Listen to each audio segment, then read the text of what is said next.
In the first part of this tape, you will be shown how to taxi an aircraft. The second part deals with the range of attitudes and movements through which the aircraft will normally be operated. Taxiing is the term used for maneuvering an aircraft on land or water. You taxi the aircraft to get it into position for takeoff and to return it to the apron after landing. It is important you commit the layout of your home airport to memory so that you can find the runways and taxiways as efficiently as possible. In strange airports, ask the control tower or ground control for assistance if you have any doubt about correct taxiing procedure. At all controlled and some uncontrolled airports, taxiways are identified by names from the phonetic alphabet. This is Alpha, Bravo, Charlie, Delta, Echo, and so on.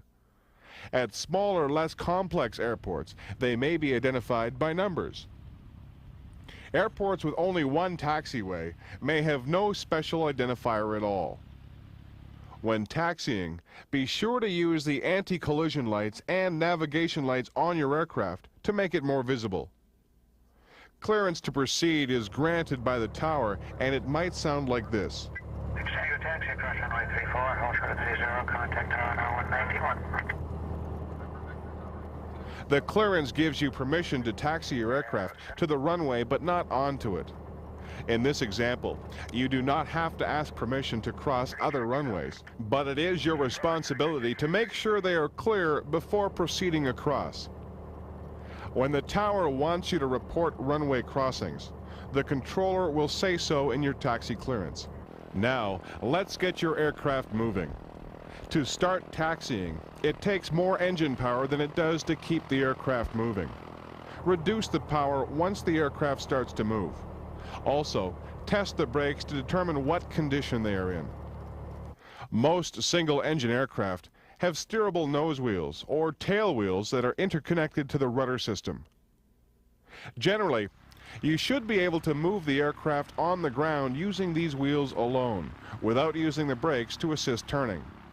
To turn the aircraft right, press the right rudder pedal forward. Using the left rudder turns the plane left. To go straight ahead, neutralize the rudder pedals. In aircraft with differential braking systems, that is a separate brake for each wheel, a turn may be assisted by applying the brake on the same side as the rudder pedal being used. However, use the brake sparingly and lightly. Do not try to turn an aircraft by having it pivot around a stationary main wheel. This puts a twisting strain on the wheel and strut assembly. The amount of rudder needed to turn the aircraft will depend upon the radius of the turn, condition of the taxiway surface, speed of the aircraft, and wind conditions on the ground. It also depends on whether the aircraft has a nose wheel or tail wheel landing gear assembly. Wind has the most influence on how much rudder is required. One thing to watch out for if you are taxiing an aircraft with a tail wheel landing gear arrangement is weathercock. Weathercock is the tendency of the aircraft to want to head into the wind. Aircraft with nose wheel arrangements are far less susceptible to weathercock. As you move the aircraft along the taxiway, control the speed with the power setting. Do not use the brake to control the speed, as it puts unnecessary wear on them. Taxi slowly. A slower moving aircraft is easier to stop. Keep in mind, it takes a few seconds from the time you change the speed and direction of your aircraft until the change actually occurs.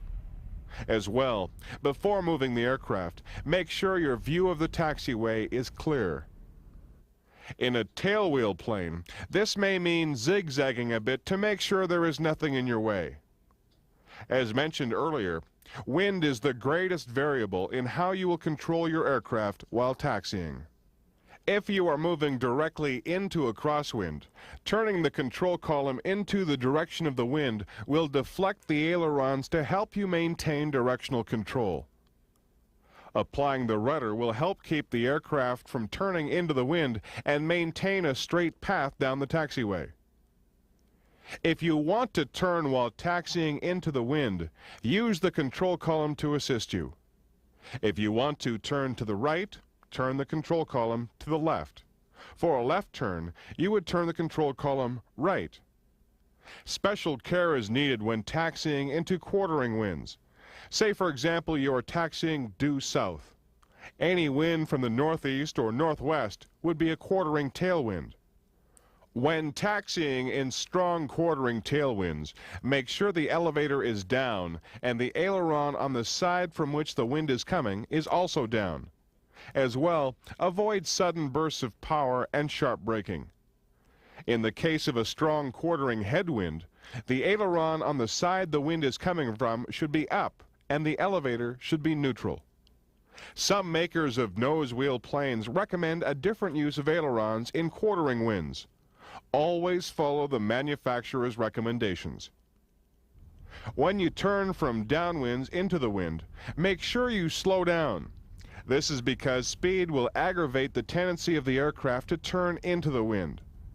The additional centrifugal force, along with the top heaviness of the aircraft, could cause it to tip over or rest on one wing. The amount of power you will need to taxi depends on the condition of the taxiway. A soft or very rough surface will require more power. Unless indicated otherwise, it is best to taxi with the control column held firmly back. You will find the response to your attempts to steer the aircraft varies according to the wind. In still air, the aircraft maneuvers almost as easily as an automobile.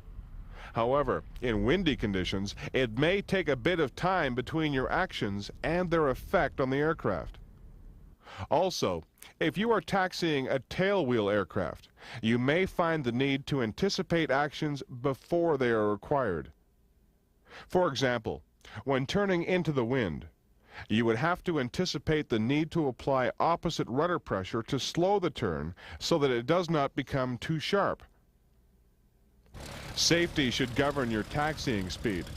Make sure you are traveling at a speed that gives you complete control of the aircraft, as well as the ability to stop and turn where necessary. A good rule of thumb to remember is the stronger the wind, the slower your taxiing speed. If you are taxiing on a soft, muddy, or slushy surface, maintain a slow, steady speed to avoid halting the aircraft. The need to apply full power to get moving again is hard on the engine, and you run the risk of picking up debris on the propeller and other parts of the aircraft, which can cause damage. When you start to taxi a nose wheel aircraft, first let it roll forward slowly, then center the nose wheel. This will prevent you from sideswiping another aircraft or nearby obstruction. Even very minor collisions on the ground can cause expensive damage to an aircraft. Have outside help if you are taxiing on ice, in high winds, or in a crowded area. Keep your eyes on the signalman at all times and obey his signals. Make sure you are familiar with the standard system of marshalling signals. While taxiing in a clear area, there are 3 instruments you should check: the turn and bank indicator, the attitude indicator, and the heading indicator. The attitude indicator should remain steady at all times when you are taxiing. While taxiing straight, the turn and bank needle and ball should both be straight. The heading indicator should hold steady. In a left turn, the turn and bank needle should move to the left and the turn and bank ball should be to the right. The heading indicator will show a decreasing number of degrees. When turning right, the opposite should occur. The turn and bank needle will be right, the ball left, and the heading indicator will show an increasing number of degrees. One last point on taxiing. Never block a taxiway unnecessarily. If for some reason the engine warm-up or run-up will hold up traffic behind you, move out of the way to carry out these procedures.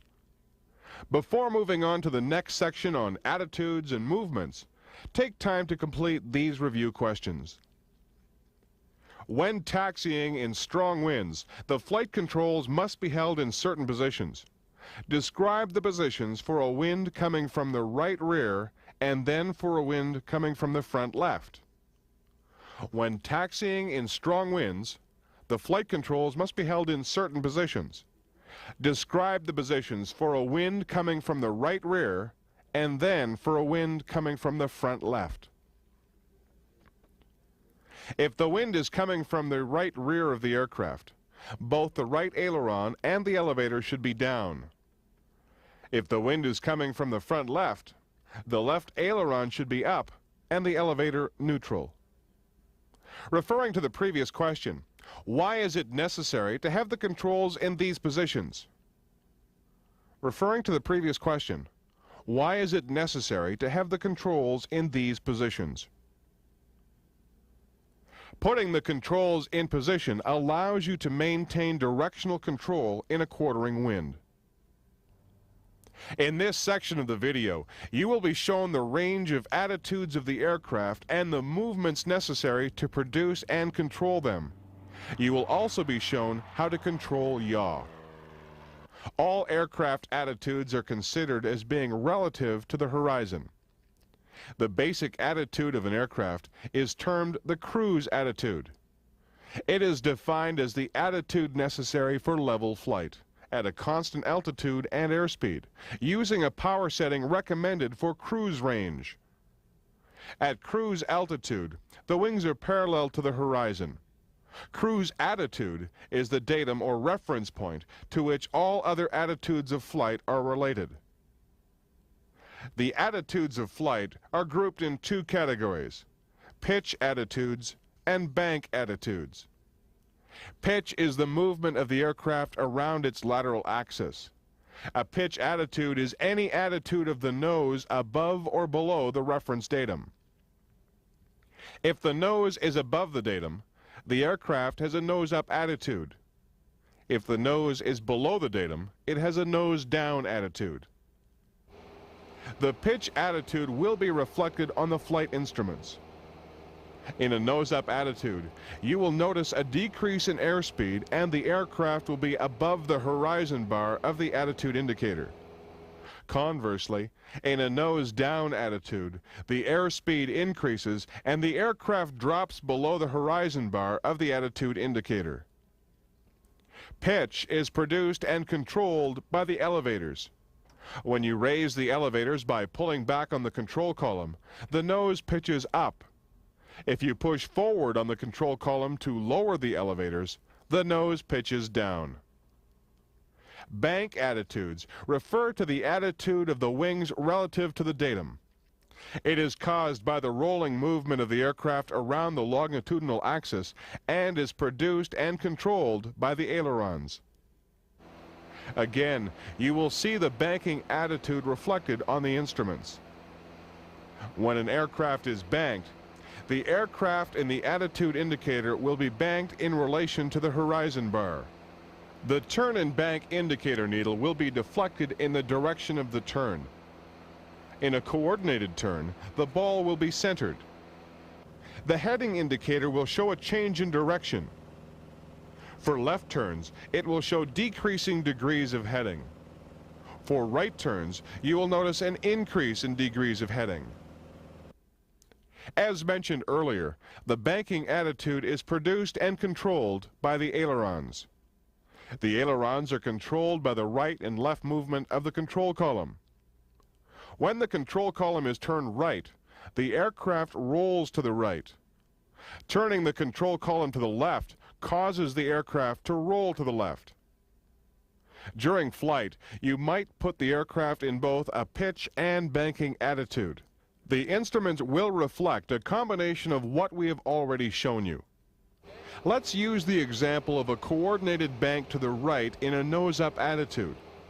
First, you will see a decrease in airspeed.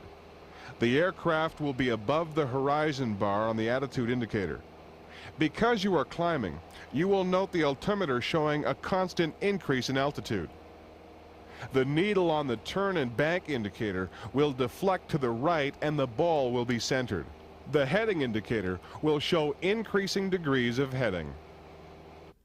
The last point you will cover in this tape is yaw. Yaw is the movement of the aircraft about its vertical axis and is an undesirable movement.